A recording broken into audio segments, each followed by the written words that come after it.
الجزائر. يشهد التاريخ على ما مر به من نكبات الاستدمار وهول جرائم فرعون.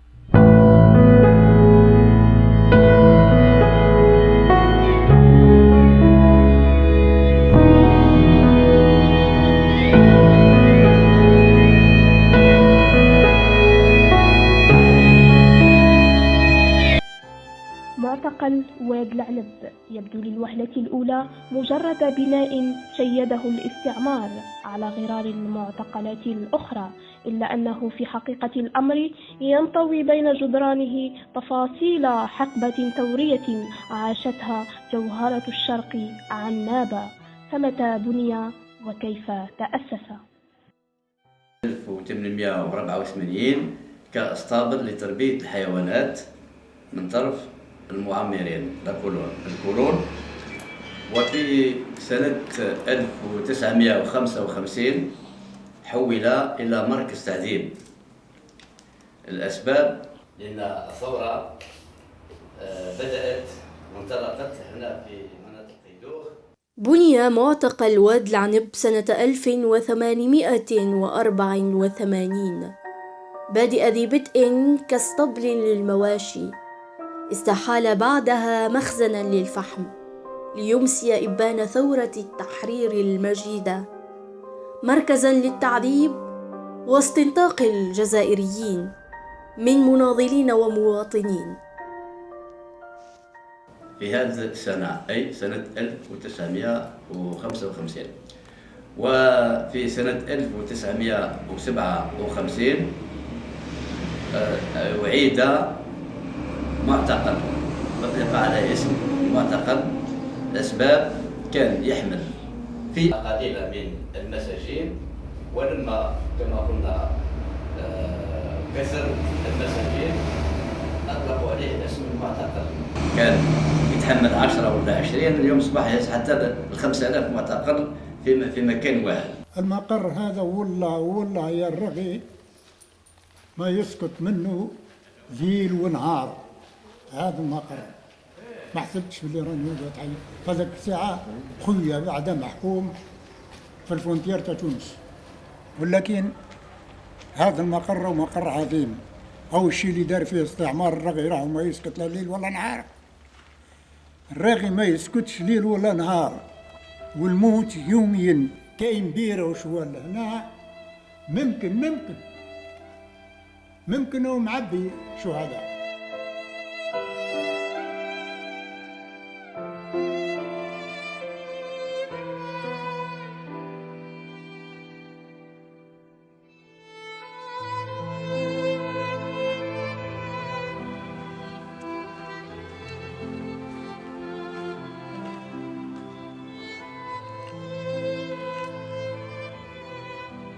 تلبي عباس اللي مات ما جنبي بالماش تاع البيوش ساح المخ بالراس. قري سي موسى يرعى في الحشيش 16 وجبه لا ماكله لا شراب،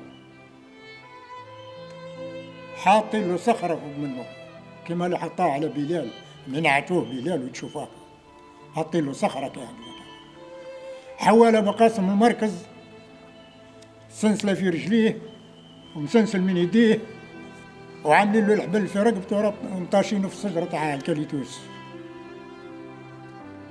لهنا المركز هذا كيما يتكلم الباب يلزم تكون دبو مقردف، كون ما تقردفش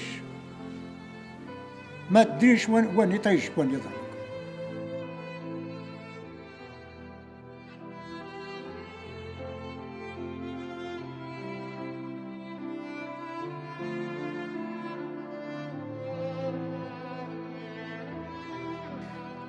سخر لهذا المعتقل ملحقات خاصة، قاعة للتعذيب، أخرى للاستنطاق، وزنزانات ضيقة ومظلمة استخدم فيه الضباط الفرنسيون أبشع أساليب القمع والتعذيب والقتل الجماعي، شملت الرجال والشيوخ وحتى الأطفال والنساء. الاستعمار فيما يخص وسائل التعذيب كانت له ناس مختصين في هذا الميدان ويجيبهم من مراكز متدربة فيما يخص التعديل. كانوا يعذبوهم بعدة وسائل، من بينها الكهرباء، وفي الأماكن الحساسة كذلك قلع الأظافر واستعمال الملح في الجروح الجسدية. يستعملوا المبيدات تاع الحشرات يشربوا لهم، الماء والصابون مع نشافة يشربوا الماء والصابون. يعذبوهم بالعصي، يعذبوهم بالكلاب المدربة، يخلوهم عرايا في وقت الصيف أو في الشتاء للبرد والحر، يقعدوهم على القراعي الجزاز، يحرقوهم كذلك بالشاليمو. عجبوني ديريكت للطلع الماء والتريسيتي. صباح عجبوني الجرارة يبلطك بالماء تاع البيوش، والله قسمت بالله إلا يبلطك بالماء تاع البيوش. لولا في رجلي، قلت له مش كول فرنسا كيما ما يعطينيش بكعب. قال لي ما نخسرش عليك كعبه كيما هذه.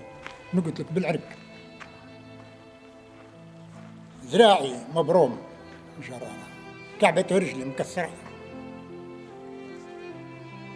بعد جابوا تيلبي عباس عقبوه في الجرارة، جابوه مدوه منا ما جنبي، وقريسي موسى مدوه منا.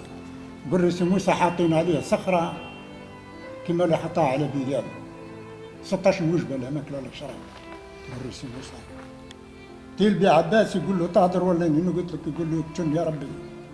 بلطوا بالماش تاع البيوش، والله نساح المخ تاعو هنا ما داووش. قلت له بالرصاص اللي داو، قلت له بالرصاص داو 5 ولا 6 طلعوه من الجبل وهم بقشبية. قلت لهم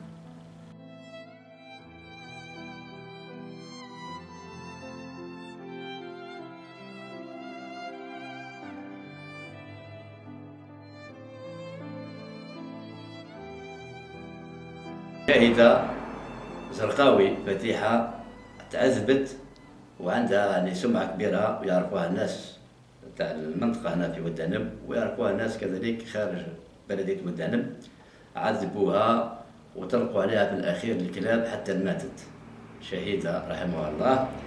كذلك الأطفال الصغار تعذبوا في هذا المكان، وكاين من قتل في جبال المي 9 شاب صغير في عمره 12 ولا 13 سنة. لقاوه كيطلعوا المجموعة باش يقتلوها، لقاوه ضمن هذه المجموعة مذبوح بالمنجل. واحنا من ثم قعدنا لهنا، قعدت 30 يوم هنا و5 أيام لتحت في الفيرما في داموس. مالت 35 يوم رفدونا، امداروا بين الكوات ياسر، وفرنسا حطت لي غير 2 مراكز بصح. حطت لي قديه حكمتني حطتني. من 15 يوم قعدنا في برجنان، والله نقول قعدنا 15 شهر. من قوة الماكلة يا خوتي لهنا في هذا راه ما يعطونا ماكلة ولا والو. يجيبوا لنا طريف تاع الغسالة اللي يقفوا تاع العدس تاعهم سخونة كهكاك نشربوها، ويدوا زوز حشاك يطيشوا زبلة يمسحوا خبز هذاك ناكلوا فيه نصوت. نحنا زاد يعقبونا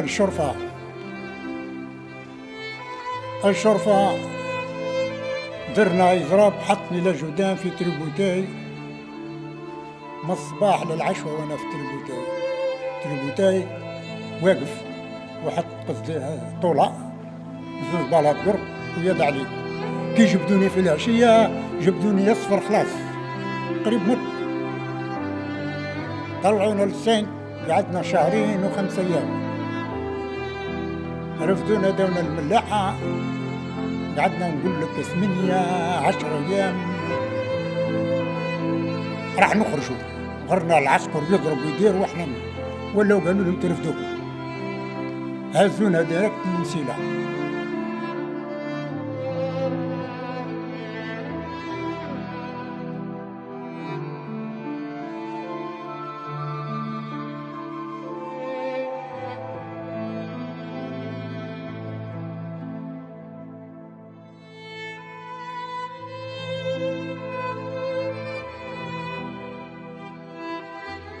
هذه السيلون.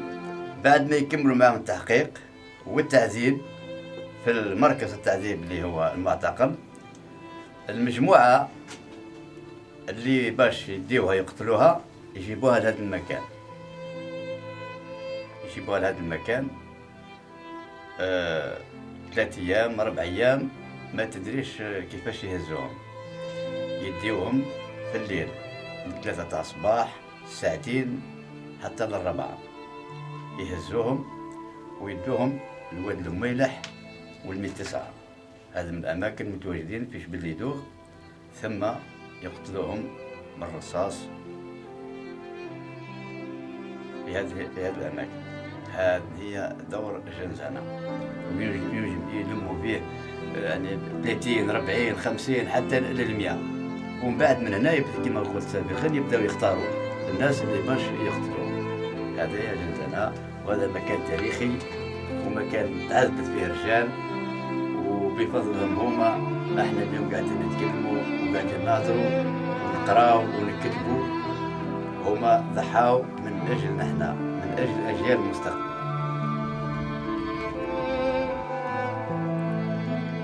هزونا المسيلة، قعدت في المسيلة ثم حتى خرجت من المسيلة. كان معنا البريزو في المسيلة كي خشينا بلي رانا ولينا في بارتي سيفيل، ولينا عندنا حقوق ما على بالناش بالعسكر. بصح كلحونا نهار وطيشوا علينا قرونات 100 ورا بعض من السلطة، او مش 1000 ولا يفوق 8000 روح. يا راحي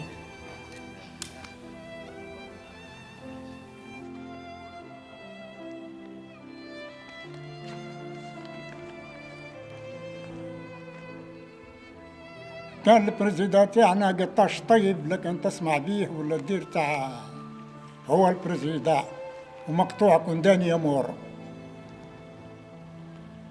وكان معايا في الشمبرة نرقدوا في سرير واحد بركان محمد طاهر الجيجلي بطل عظيم،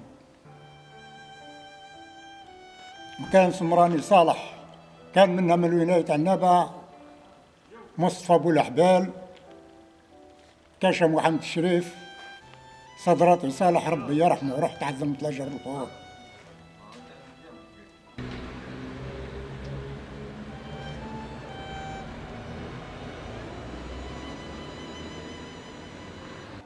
البلاصة هذه عوادي صالح سامي في ليا وانا في جنبه، مندودين بحث بعدنا،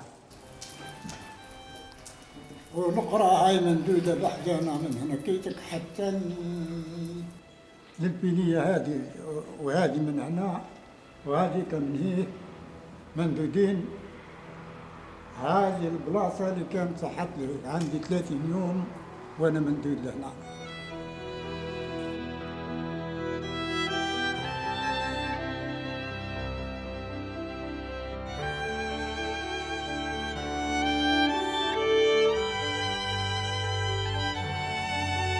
برغم ما يكتنزه محتشد واد العنب من حقائق تاريخية بالغة الأهمية وضاربة في جذور وأصالة تاريخ الجزائر، ورغم أن العديد من المعتقلين لا تزال آثار التعذيب على أجسادهم شاهدا على وحشية ما تعرضوا إليه، لا يزال هذا المعلم الثوري بعيدا كل البعد عن أنظار الجمعيات الدولية لحقوق الإنسان.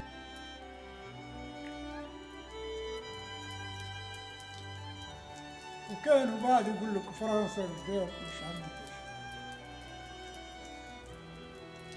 فرنسا الشيء اللي خلاته في الجزائر ما يتنساش، الشيء اللي خلاته في الجزائر ما يتنساش، واللي ينسى 1.5 مليون شهيد ماشي الجزائر ماشي الجزائر ماشي الجزائر.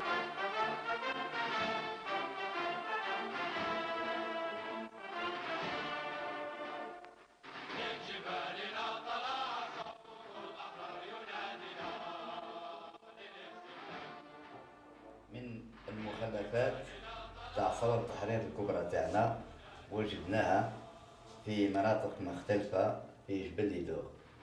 كما تعرف هذه خوذة تاع عسكر، هذا صندوق يحمل الذخيرة، هذوما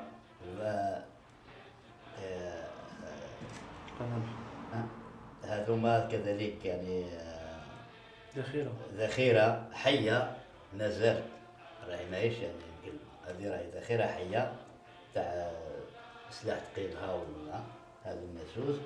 هذه أنواع تاع رصاص اللي كان يستعملوها المجاهدين. هذه نقص كما يقولوا سيزاي، هذايا كانوا يقطعوا الحدود القاعدة الشرقية، كانوا يقطعوا به السنان في ناحية القاعدة الشرقية. أعطاها لنا مجاهد هدية للمكتب البلدي من المجاهدين. هذه كذلك بندقية عثر عليها أحد المواطنين في جبل ليدو وجابها لنا، يعني نشكروه.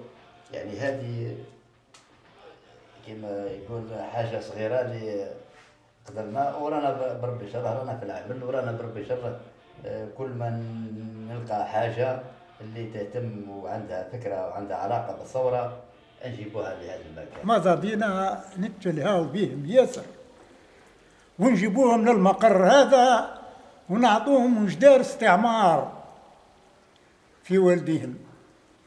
ربما الدراري هذم هيقراو يكونوا واعيين ويتفكروا استعمار، ما ينساوش الشي اللي دار استعمار في بلادهم.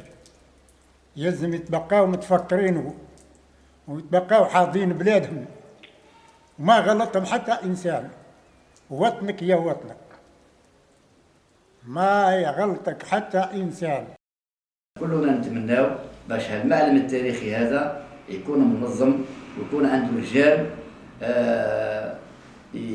عارفين ويستقبلوا الناس، ونعملوا فيه على الأقل شبه متحف. وماذا بنا شبابنا ومدارسنا وجامعاتنا تهتم، خاصة التلاميذ نتاع المدارس اللي يتكونوا في الإعلام والاتصال ويديروا بحوث في هذا الميدان، يزوروا الأماكن التاريخية.